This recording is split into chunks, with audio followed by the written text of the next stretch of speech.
Pascal Dorme, le CEO du Digital de Sport One, et Vincent Bastide, du groupe Aide Digital et Réputation de chez Saint-Gobain, qui nous font le plaisir de nous accompagner en tant qu'experts sur tous les sujets.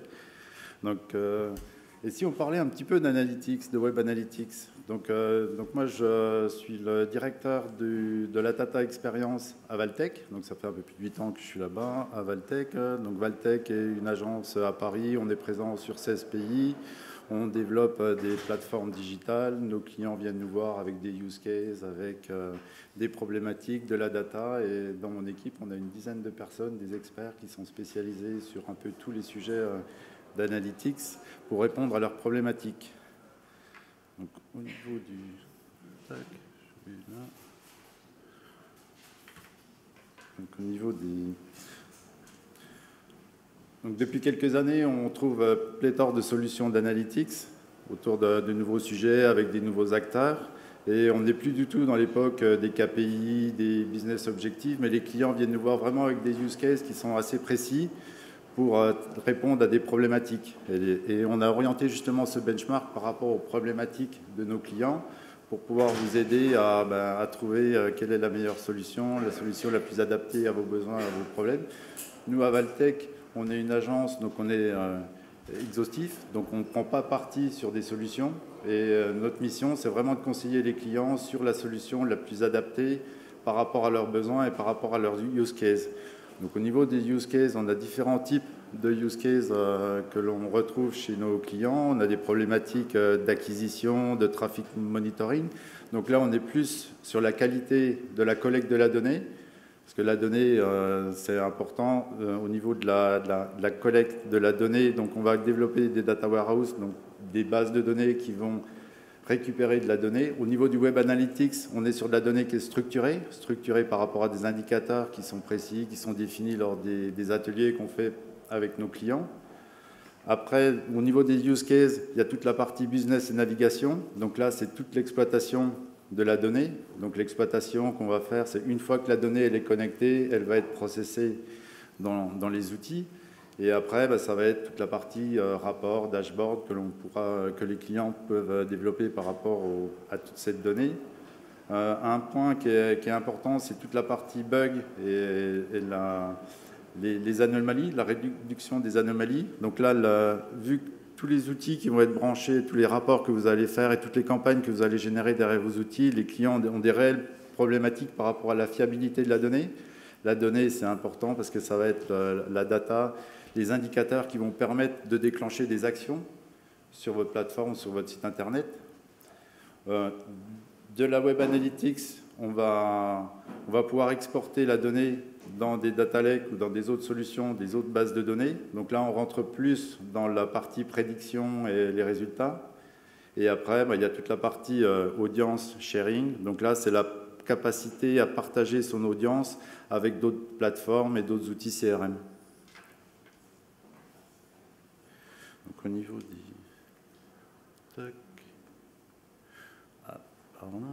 Donc au niveau des plateformes, donc au niveau du marché, on trouve des plateformes qui sont intégrées à des marketing suites. Donc les marketing suites, vous les connaissez, c'est les plateformes type Adobe qui vont intégrer aussi bien des CMS, des solutions type AEM, des solutions et qui vont se baser sur les outils d'Adobe Analytics en tant que réceptacle de la donnée pour pouvoir la segmenter et la partager avec des autres outils. On a des solutions intégrées dans la suite Google. Donc là, on est plus sur la partie gestion de campagne, DMP et des outils qui vont permettre d'intégrer à toute la suite marketing. On a des solutions qui sont intégrées. Donc là, on va trouver des solutions qui vont permettre d'intégrer des systèmes de tag management, des systèmes de mesure d'audience et des DMP.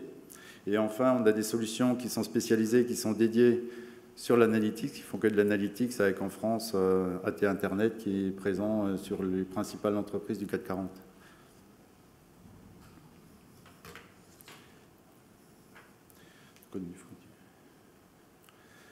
On a regroupé le SWOT par catégorie. Donc au niveau des forces, des solutions d'analytics, donc c'est vraiment la maturité des business cases. Donc comme je vous l'ai dit, vous avez des problématiques, vous avez des use cases. N'hésitez pas à contacter les éditeurs avec vos use cases. Ils ont plein de cas qu'ils pourront partager avec vous et qui pourront vous présenter. Il y a l'offre de service qui est aussi importante. Il y a la consolidation des écosystèmes. Donc dans des plateformes marketing, vous allez pouvoir consolider votre donnée avec les outils d'analytics et d'autres systèmes de personnalisation. Il y a la valeur prouvée. Donc au niveau des opportunités, donc, il y a le rapprochement des données au niveau des personas pour avoir une vue client globale sur tous les écosystèmes. Il y a la souveraineté de la donnée au niveau de la propriété de votre écosystème et de votre data. Et, en fait, et après, il y a toute l'évolution vers la data science en général. Au niveau des faiblesses, donc les faiblesses, donc il y a la sous-estimation de l'intégration. Donc bien souvent, l'intégration de l'analytics arrive en fin de chaîne du process de déploiement d'une plateforme. Donc là, c'est à vous de l'intégrer tout au début du process pour vraiment définir vos indicateurs, les KPI et anticiper les développements. Et bien souvent, les investissements dans les outils d'analytics sont encore trop bas par rapport aux autres systèmes. Au niveau des menaces, les menaces, il y a la dépendance des écosystèmes. Donc vous avez la dépendance par rapport à des plateformes ou par rapport à des éditeurs. Les menaces, il y a les sanctions par rapport au RGPD. Donc aujourd'hui, il y a les lois qui ont été mises en place, mais derrière, il n'y a encore aucune sanction qui est tombée. Mais est-ce que vous êtes clair, que vous êtes clean par rapport à toute cette partie RGPD? Et après, il y a donc les nouvelles technologies qui arrivent. Et derrière, il y a toute la charge, toute la volumétrie que les plateformes doivent traiter et stocker dans les systèmes. Donc maintenant, on va parler un petit peu du benchmark. Donc le benchmark. Donc au niveau du benchmark, c'était vraiment un plaisir pour nous de travailler sur ce document parce qu'au niveau de Valtech, on a des experts qui sont dédiés à des plateformes, à des technologies. On fait partie d'un groupe où si en France on n'a pas des experts, on peut s'appuyer sur des use cases à l'international. Et c'est tous ces experts qui nous ont aidés à justement rédiger ce questionnaire qui a été envoyé aux éditeurs et derrière on l'a traité et on l'a commenté pour pouvoir vous restituer de la donnée. Donc on est complètement agnostique, on ne prend pas parti par rapport aux décisions et c'est les éditeurs qui ont répondu au questionnaire et qui nous ont renvoyé les éléments qui sont présents dans le bouquin que je vous invite à consulter. Donc au niveau des critères, qui ont été choisis dans le benchmark. Donc on a vraiment essayé de couvrir les grands sujets et les questions qui sont importantes à vous poser lors du choix d'une solution ou lorsque vous faites un brief ou un appel d'offres pour un projet de Web Analytics. Donc là, je ne vais pas vous spoiler tous les éléments qu'il y a dedans. Je vous invite à lire le benchmark où c'est complètement détaillé, mais on a vraiment voulu le partitionner en différents paragraphes qui sont importants par rapport à l'offre du feature, toute la partie data collection, toute la partie création justement du data warehouse, des serveurs, de tout le réceptacle qui va permettre de collecter la donnée. Une fois que la donnée est collectée, on va la processer.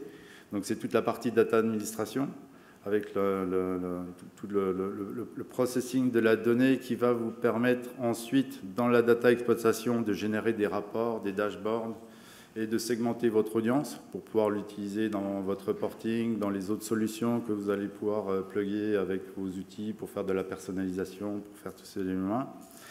Et après, toute la partie data share, où là, c'est toute l'information que justement on va pouvoir partager avec les autres plateformes. Donc après, il y a l'écosystème, donc tout l'écosystème autour de l'éditeur, la facilité d'utilisation, donc derrière la facturation et la maturité de l'éditeur et tous les services qui sont rattachés à la plateforme. Donc tous ces résultats... Donc tous ces résultats, on les présente ici dans un tableau. Donc là, on a repris les différents chapitres, les paragraphes qui ont permis de mener le benchmark. Donc là, on a mis des croix. Ce n'est pas un parti pris par rapport à la meilleure solution ou la moins bonne, mais c'est plutôt un degré de complexité ou de facilité ou des ressources qu'il faut mettre en place pour pouvoir répondre à telle ou telle problématique par rapport à vos use cases.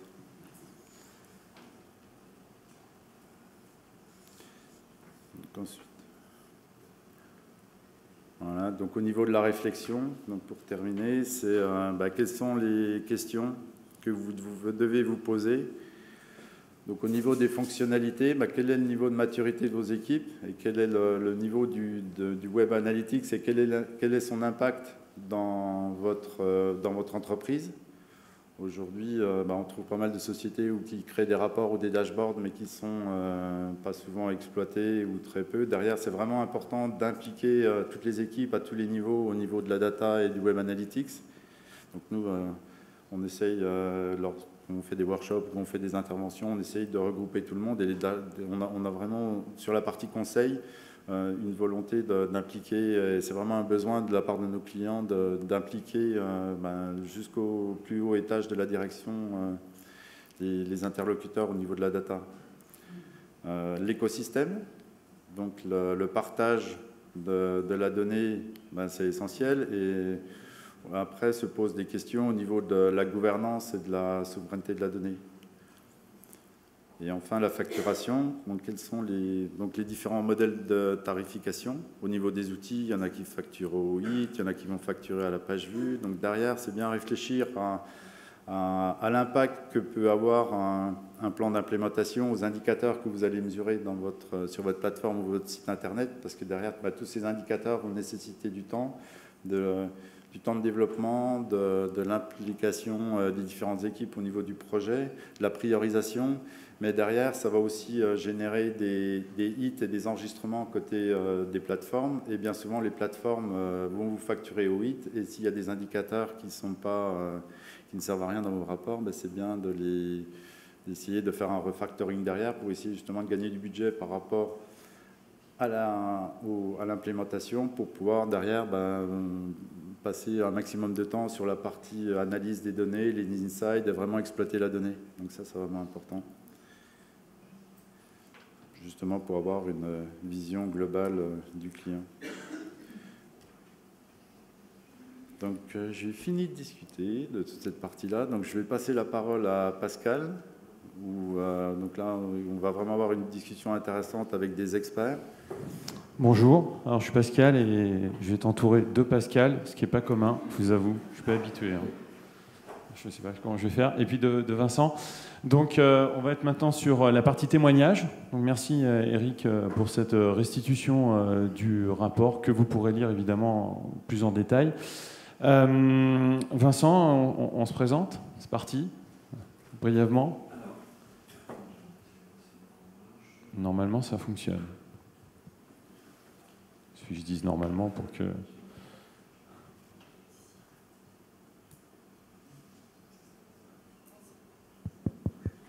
Alors voilà, Vincent Bastinois du groupe Saint-Gobain. Donc Saint-Gobain, je ne sais pas si dans la salle il y en a quelques-uns qui connaissent, parce que ce n'est pas un groupe pour l'instant qui communique beaucoup auprès du grand public. On va lever la main massivement quand même. Dans les livres d'histoire, on connaît Saint-Gobain pour sa création par Louis XIV, donc ça remonte à 1665, donc on a fêté notre 350e anniversaire en 2015. Donc voilà, juste rapidement, moi mon parcours, je suis en charge du digital, donc au sein de la direction de la communication du groupe. J'ai évolué pas mal dans le groupe à 4 reprises, j'ai démarré sur le e-commerce, donc c'est pour ça que cette table ronde me parle, parce que on a mis en place déjà, ça remonte à 2000, 2001, donc ça ne rajeunit pas, mais les premiers analytics sur un site e-commerce où déjà on s'apercevait qu'il fallait avoir des marqueurs différenciants pour comparer un peu ce qu'on voulait mesurer. Donc voilà, moi je suis en charge du digital chez Saint-Gobain et je serais ravi d'échanger un peu sur les bonnes pratiques qu'on a pu faire pour scaler un peu notre organisation sur les analytics. D'accord. Pascal. Alors Pascal a quand même la particularité d'être notre interlocuteur allemand. We'll speak French or English, it's up to you. Moi je vais parler français. Wow. Des fois quand on demande les bons, il faut m'excuser que j'utilise la langue. L'allemand, ça c'est un peu compliqué, je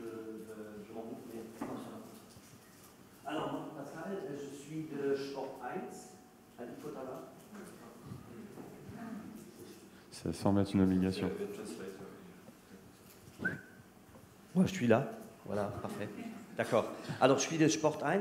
Je crois que Sport 1 est encore moins connu que Saint-Gobain en France. Mais on est le site le plus grand en sport en Allemagne.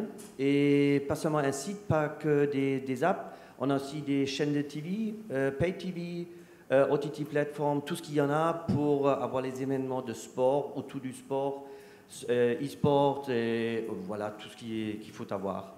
Moi, je suis responsable pour operating, je veux dire COO de digital, mais aussi pour la transformation, digitalisation de toute la société Constantin Medien, parce que nous, on a encore la production de télévision et naturellement, on est en connexion avec notre meilleur Highlight Medien. Là, on produit des films, on a du boxing, on a un club de football, etc., etc.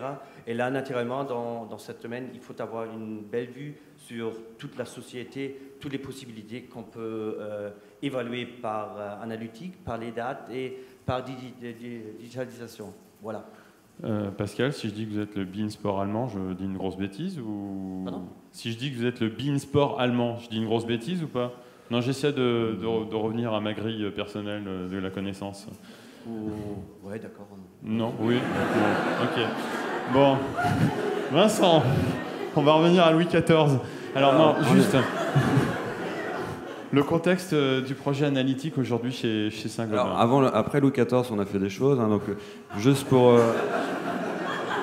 réintroduire Saint-Gobain. Donc Saint-Gobain, ça conçoit des produits et distribue des matériaux et des solutions pensées pour le bien-être de chacun et l'avenir de tous. Wow.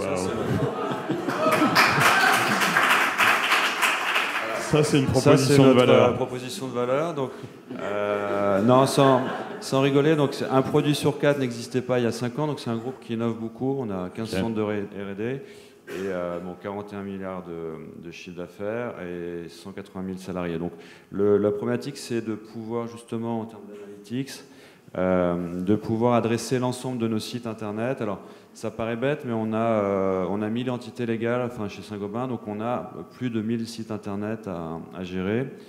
Donc il y avait un écosystème très varié en termes d'analytics quand je suis arrivé. Moi, de par mon expérience sur le e-commerce, on avait implémenté Google Analytics assez tôt, dès 2001. On a mis aussi des marqueurs complémentaires comme Xity, par exemple, pour s'assurer que quand on a des campagnes AdWords, Google nous vend bien le bon compte d'AdWords. Mais globalement, voilà, le sujet pour nous, ça a été d'harmoniser en fait tous les analytics de ces sites internet qui sont gérés pour la plupart aussi par nos pays. Donc on est dans 67 pays.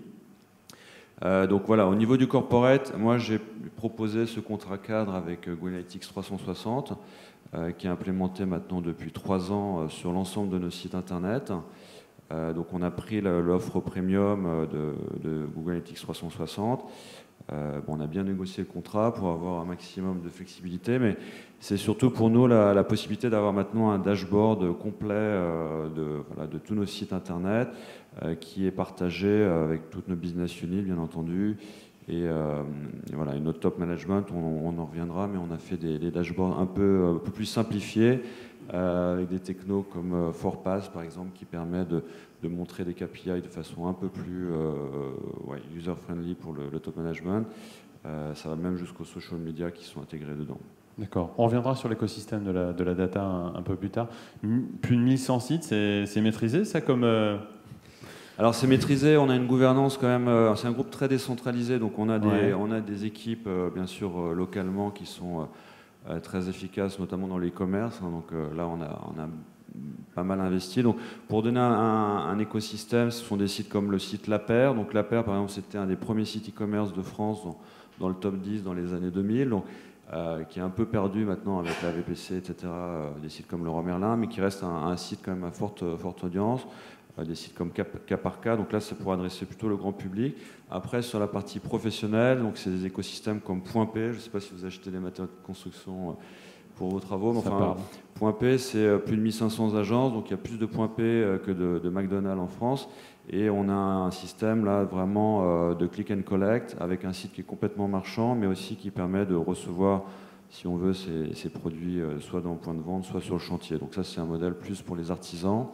Et on a une quarantaine de sites e-commerce par enseigne spécialisée. D'accord. Pascal, c'est quoi le contexte aujourd'hui du projet analytique dans le sport, la maison de sport qui possède énormément d'actifs? Merci Pascal. Non. Oui, on a eu des problèmes spécifiques du sport. On veut dire, il y avait un énormément prix pour les licences. Il y a beaucoup de users, ça veut dire plutôt les users jeunes qui sont partis, qui sont plus là, ils sont plus dans la télé. Il y a le GAFA qui entre par le marché, qui t'offre avant avoir des systèmes analytiques ou de l'aide, et après il prend ton modèle de business. Il y a plutôt encore le problème que la base du revenu veut dire ad sales est baissé de plus en plus. Et voilà, il fallait alors pour nous trouver une solution, comment on peut quitter de ces problèmes où tu peux mourir. Ce qu'on a décidé, on a dit qu'on va échanger le modèle de business. On a échangé de B2C, veut dire qu'on a pris les licences, on a montré à la télé, on a montré sur les sites, on a dit les gens ils viennent et ils font la consommation et voilà, je peux gagner de l'argent. Aujourd'hui, j'avais le problème que les gens ils ont plus de niveau regardant la personnalisation. Ils veulent avoir du content spécifique, ils veulent avoir dans la chaîne où ils sont.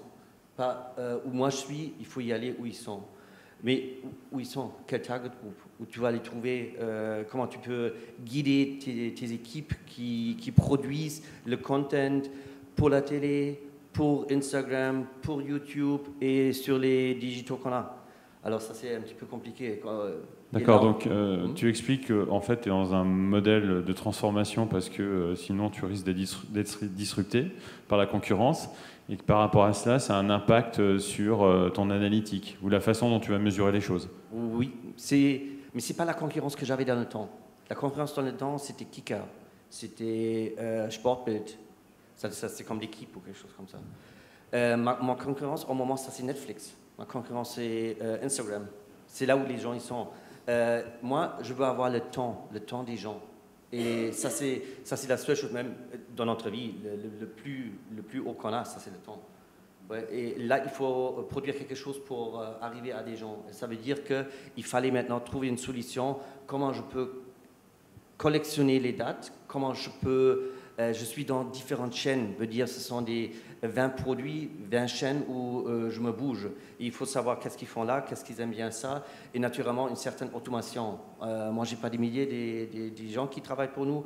On a presque 400 personnes et une domaine de 160 éditeurs qui travaillent chez nous. Et je veux passer sur environ 20 sports en direct. Ouais, et là, je ne peux pas faire manuellement. Alors, il faut avoir des systèmes qui collectionnent les dates. C'est vraiment très drôle parce que nous, on était chez Google. Et chez Google, j'avais quelques problèmes que les dates, et à mon avis, c'était faux.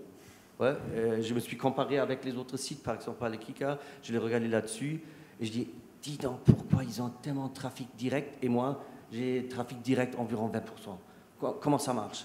Ah ouais, mais... Quand il y a quelqu'un qui a cherché quelque chose sur Google, il est venu chez moi dans un mois, il est trafic de Google tout le temps, il reste comme ça. Ouais, et comme ça, je me suis dit, ok, qu'est-ce que tu peux faire? J'avais des bonnes expériences dans le temps, j'étais online pour 10 ans, ça c'est aussi un des plus grands sites en Allemagne.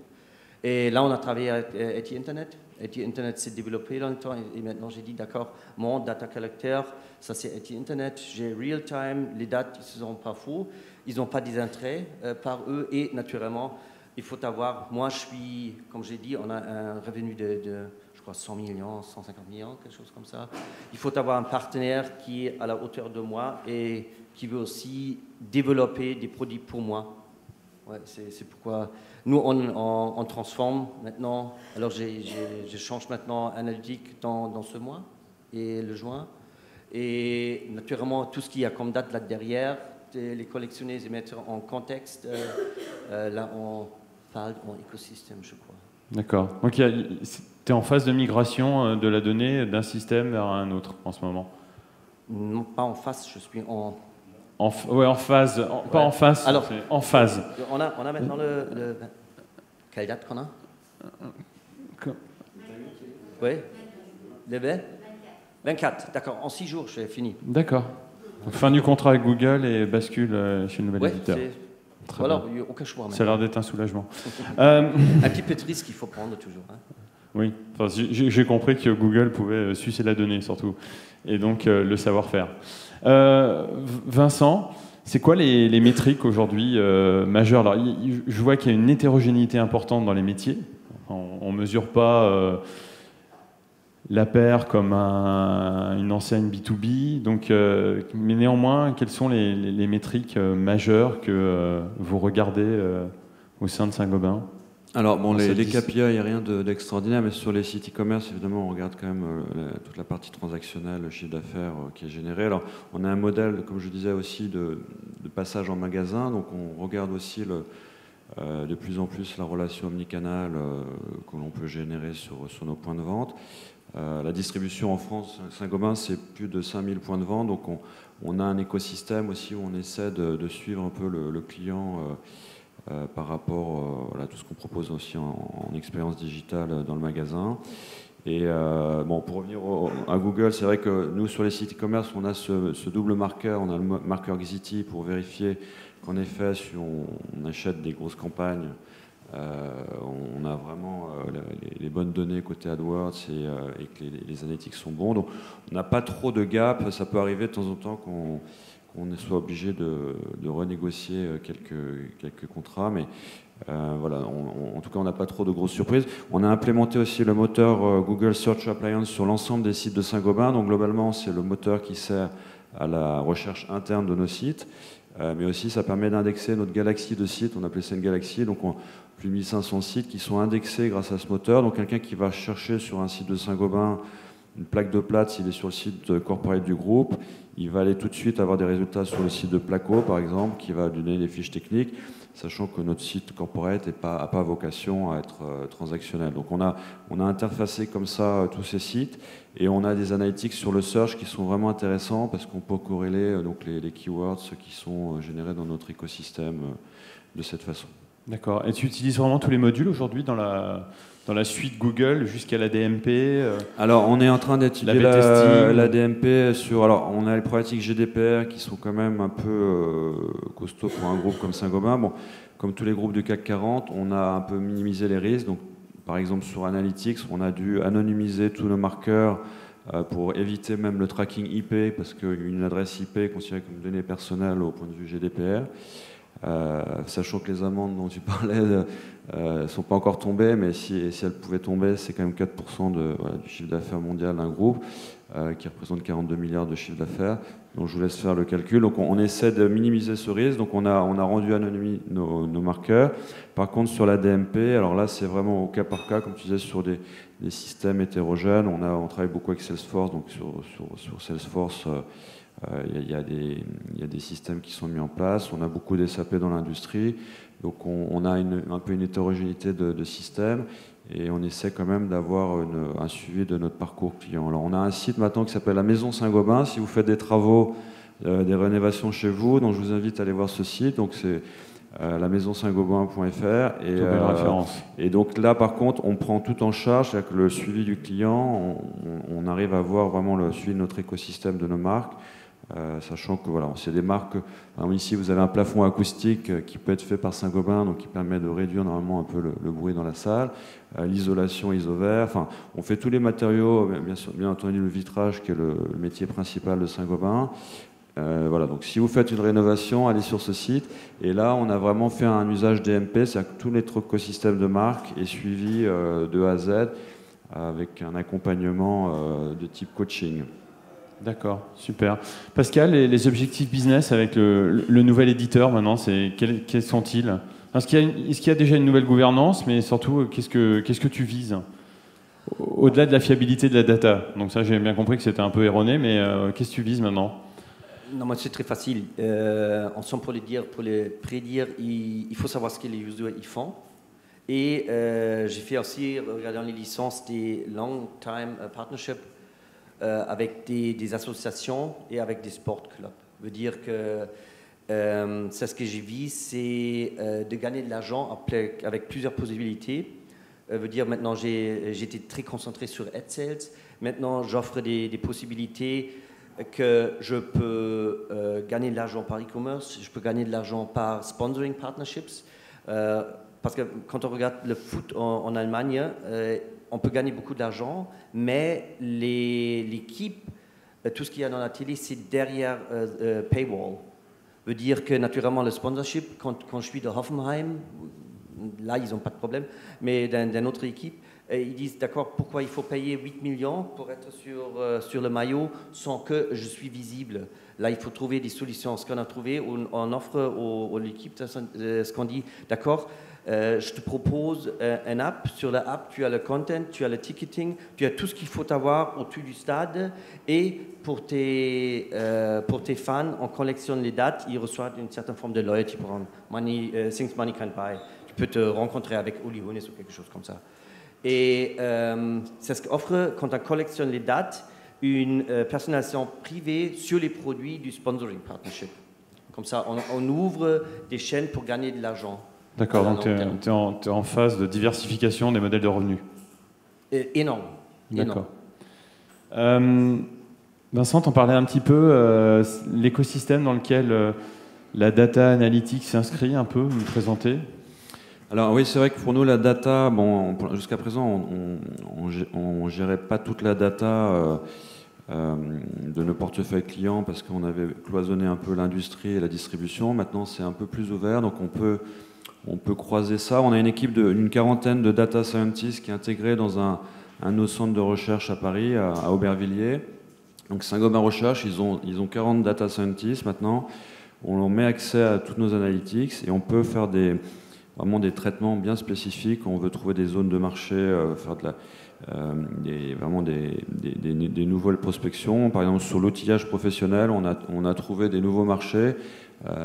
Par exemple, des marchés auxquels on ne pensait pas forcément. Par exemple, les motards, par exemple, collectionnent des outils Stanley qui sont des outils un peu vintage qui ne s'est pas fait en Chine. Et du coup, on a vu ça dans nos analytics, on a croisé et on a fait une nouvelle gamme d'outillage qui a permis de générer plus de 20% sur ce marché d'outillage professionnel. Donc, on utilise de plus en plus les analytics. On est aussi dans l'Internet des objets, c'est-à-dire qu'on a des capteurs, notamment une start-up qui a été lancée en interne par notre centre de recherche qui s'appelle Candu. Donc, c'est un système que vous mettez dans les bureaux notamment et qui va prendre toutes les mesures de confort acoustique, qualité de l'air et va vous proposer un diagnostic complet et surtout toutes les solutions pour atteindre une rénovation optimale. Donc, je ne sais pas si vous avez des bureaux optimisés chez vous, mais on peut trouver des solutions. D'accord. Bon, on va faire venir Saint-Gobain alors dans nos locaux. D'accord. Combien de KPI qui remontent au niveau COMEX? Alors, comme je disais, le COMEX, on essaie de ne pas les abreuver trop avec trop de KPI, mais c'est KPI assez simple. Bon, ils aiment bien l'audience, donc on a des objectifs d'audience. Donc, après, ils peuvent rentrer dans le dashboard que j'évoquais avec Forpass. On peut aller dans le détail, mais ils ont vraiment un dashboard très simple avec le trafic, le trafic des sites, un zoom par pays parce qu'on a des patrons de pays, donc chaque patron de pays est en charge aussi de son PNL sur les pays. Et donc on a aussi maintenant intégré les social media. Alors social media, ma collègue Aline qui est dans la salle a fait une présentation sur Hootsuite par exemple. On a la plateforme Hootsuite avec laquelle on travaille depuis 3 ans maintenant, dans laquelle on peut faire remonter les analytics dans Forpass par exemple. On a aussi en social listening, on utilise Talkwalker par exemple au niveau corporate. On fait de la surveillance de conversation, à la fois pour les sujets sensibles, mais surtout pour détecter des nouvelles tendances de marché, des choses positives aussi qui nous permettent de proposer des solutions adaptées à nos clients. D'accord, donc il y a une vraie chaîne intégrée aujourd'hui de la data avec un réceptacle qui est Google Analytics 360 Premium. Voilà, après, comme je disais, par exemple, des entités qui sont sur du CRM type Salesforce, ils vont être plutôt dans l'écosystème Salesforce, donc avec du Social Studio, etc. Mais nous, au niveau groupe, on a une vision complète avec Talkwalker qui est intégré et qui permet de faire du reporting aussi sur l'e-réputation, qui est aussi un domaine dans lequel je travaille depuis un certain nombre d'années. D'accord. Pascal, c'est quoi les projets à venir, puisque dans 6 jours, il y a une nouvelle vie qui commence. Quelles sont les évolutions, justement, qui vont poindre, qui vont arriver? Alors, il y a depuis longtemps qu'on travaille déjà parallèlement à construire le data warehouse de Sportine. Ça veut dire que maintenant, on échange des analytiques, mais on collectionne déjà des dates. On a des différentes sources. J'avais un petit peu réfléchi quand tu as posé la question, combien de KPI que tu as? J'ai dit, bon, c'est une centaine de KPI que j'ai.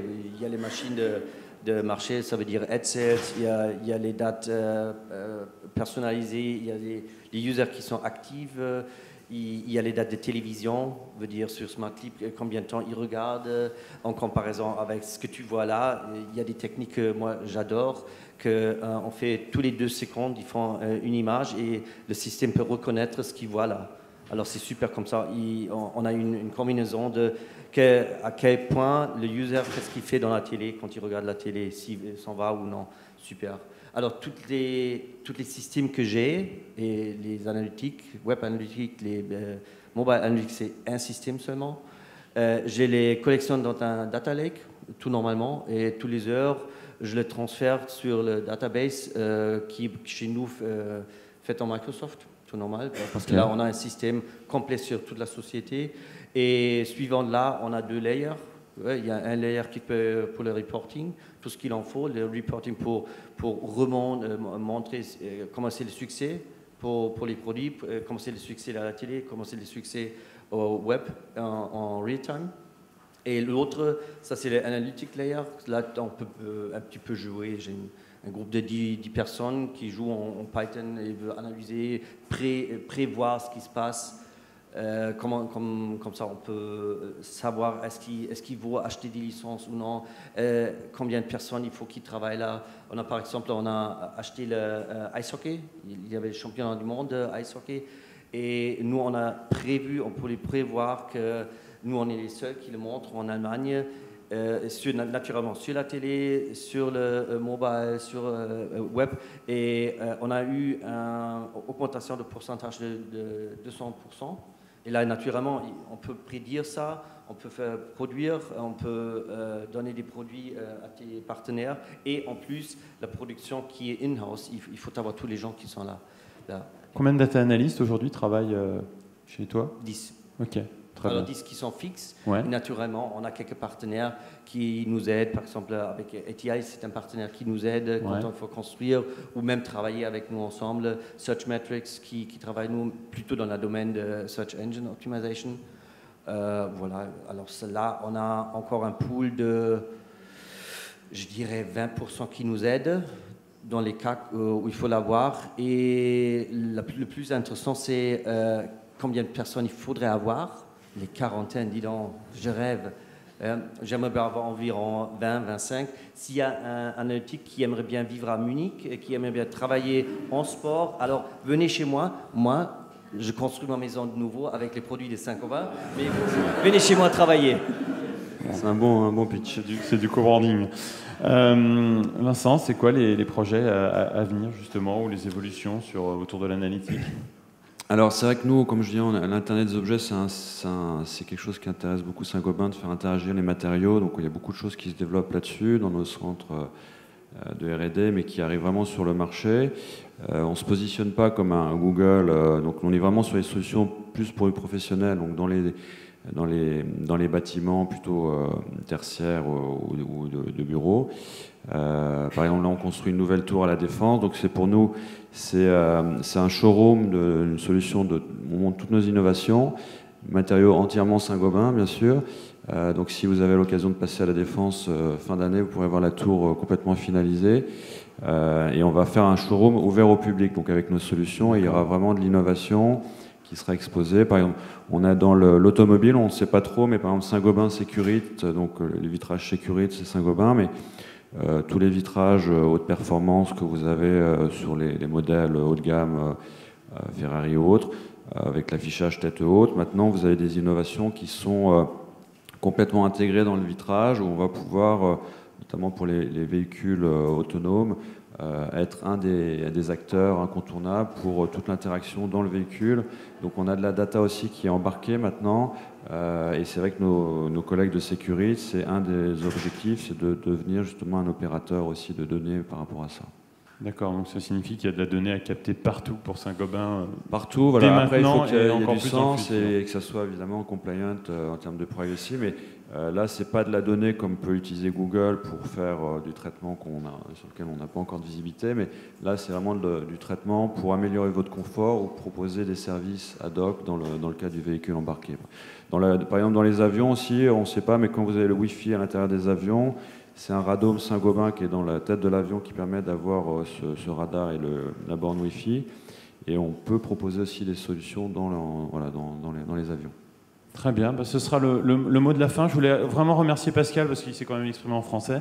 Je ne pense pas qu'on aurait fait la même chose en allemand. Remercier la qualité des intervenants et puis vous remercier pour votre présence nombreuse. Merci et bonne fin de séjour à Berlin. Voilà, à très bientôt, je l'espère. Merci Pascal.